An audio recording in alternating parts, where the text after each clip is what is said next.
sempre me interessei bastante por esse contexto, né, dos influenciadores digitais. O primeiro foi por conta da minha prática clínica, que no meu consultório clínico eu atendo bastante adolescentes e jovens adultos, e muitos me trouxeram a relevância dos influenciadores digitais, isso lá em 2013 ainda.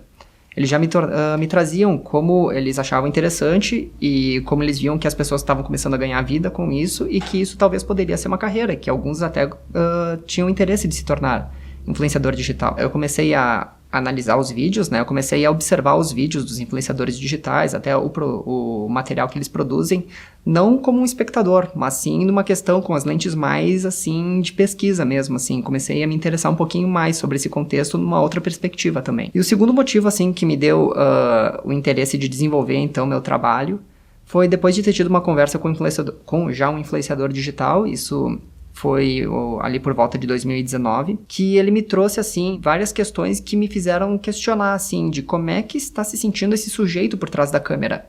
Como é que ele está se sentindo, essa pessoa, trabalhando nesse contexto, e como é que a psicologia poderia contribuir quanto a isso. Eu desenvolvi meu problema de pesquisa, que é como é que está sendo constituído o self do jovem adulto influenciador digital num contexto onde exposição e intimidade são revertidos em monetização, observando tudo a partir da perspectiva da psicanálise.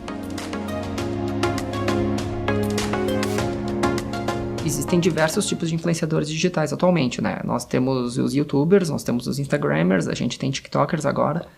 Então a primeira coisa que eu fiz foi delimitar quais influenciadores digitais eu iria trabalhar. Daí eu escolhi os youtubers, porque o YouTube já está há bastante tempo, né, na internet aí, já está trabalhando há mais de uma década. Então depois que eu escolhi, né, trabalhar com os youtubers, eu estipulei para requisitos. O primeiro para requisitos seriam os youtubers que eles trabalham na criação de vídeos de opiniões, né, vídeos que eles expressassem bastante das questões pessoais, a partir utilizando a sua imagem ou sua voz. O segundo critério de seleção, que eles deveriam ter entre 18 a 35 anos de idade. O terceiro critério foi que eles teriam que estar trabalhando há pelo menos 2 anos na plataforma. Eu não queria influenciadores digitais que simplesmente viralizaram da noite pro dia. Eu queria aqueles lá que tiveram uma jornada nesse contexto. E por fim, eles teriam que ter no mínimo 100 mil inscritos, porque eu estipulei, né, eu acreditei que quando eles tivessem 100 mil inscritos, eles poderiam transformar isso já num trabalho. E eu entrevistei 6 youtubers.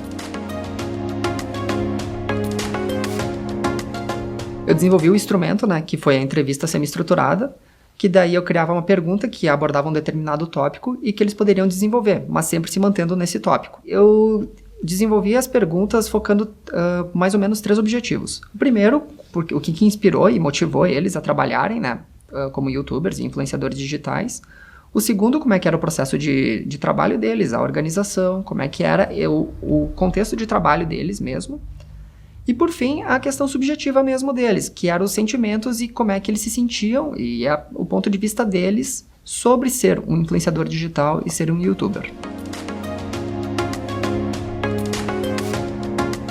Por conta da pandemia, muitas coisas migraram, né? Muitos trabalhos migraram para o contexto remoto, né? Mas eles já tinham essa realidade assim de online e offline bem antes da pandemia, né? Então, na verdade, não é que há uma diferenciação, mas assim, existe a vida offline e como ela transcende também para o contexto virtual. Então, é como existe essa questão das duas realidades, assim, que eles vivem assim e eles trabalham. Eles articulam elas duas, assim. Como são questões subjetivas assim, cada um me trouxe um ponto de vista. Algumas coisas condiziam com os outros, outras eram totalmente diferentes. Essa foi a parte mais interessante, assim, do trabalho.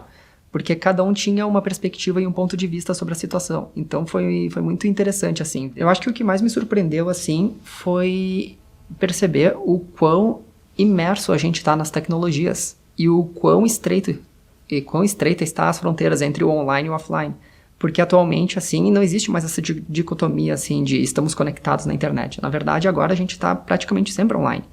Então, ver eles, assim, articulando essa questão da vida online e offline, na verdade, só me mostrou o quão já está bem articulado esses dois contextos. E ver como eles conseguem manejar bem. Então, ver essa experiência que eles tiveram interpretando isso como um trabalho, eu acho que as contribuições dele são muito pertinentes para aquelas novas profissões que estão migrando, né, para o contexto síncrono, né, por conta da pandemia também, para aqueles que estão querendo se inserir também na questão de trabalharem como influenciadores digitais, em especial no que se trata a saúde mental.